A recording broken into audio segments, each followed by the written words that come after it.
दोस्तों आज हम आए थे समुद्र में फिशिंग के लिए और समुद्र में इतना बड़ा बड़ा मछली आया है। वीडियो में बने रहिए, मैं आपको दिखाता हूँ कितना बड़ा बड़ा मछली।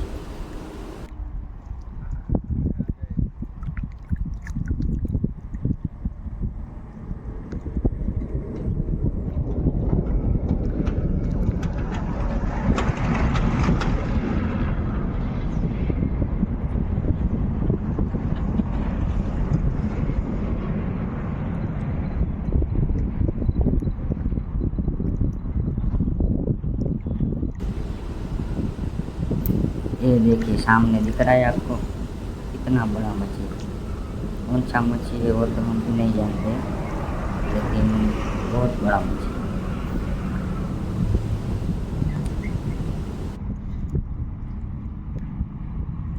दोस्तों चैनल को लाइक करो, शेयर करो और सब्सक्राइब करो। हम आपको फिशिंग की